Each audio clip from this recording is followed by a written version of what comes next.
ভরাডুবির পর দলের সব পদ ছাড়লেন কাকলি ঘোষ দস্তিদার।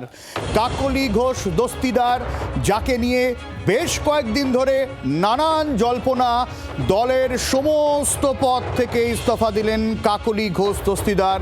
ইতিমধ্যেই সুব্রত বক্সিকে চিঠিও পাঠিয়ে দিয়েছেন কাকলি ঘোষ দস্তিদার।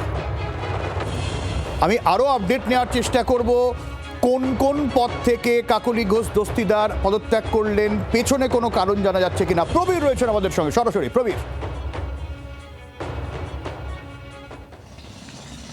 দেখো, দুপাতার একটি চিঠি তৃণমূল সাংসদ কাকলি ঘোষ দস্তিদার দলের রাজ্য সভাপতি সুব্রত বক্সিকে দিয়েছেন বলে জানা যাচ্ছে, এবং সেই চিঠি আমাদের হাতে এসেছে। সেই জায়গায় দাঁড়িয়ে তিনি দলের দুটো গুরুত্বপূর্ণ পদে এখন পর্যন্ত ছিলেন। একটি পদ ইতিমধ্যেই ছেড়েছেন, বারাসাত সাংগঠনিক জেলার সভাপতি পদ থেকে তিনি ইস্তফা দিয়েছেন। এরপর দুটো গুরুত্বপূর্ণ পদে ছিলেন, একটা হচ্ছে অল ইন্ডিয়া মহিলা কংগ্রেসের, তৃণমূল কংগ্রেসের চেয়ারপারসন ছিলেন, সেই পদ থেকে ইস্তফা দিয়েছেন। এবং পাশাপাশি দাঁড়িয়ে দলের যে 25 জনের ওয়ার্কিং কমিটি ছিল, মমতা বন্দ্যোপাধ্যায় যার মাথায় ছিলেন, অভিষেক বন্দ্যোপাধ্যায়রা যেখানে ছিলেন, সেই ওয়ার্কিং কমিটি থেকেও তিনি ইস্তফা দিয়েছেন।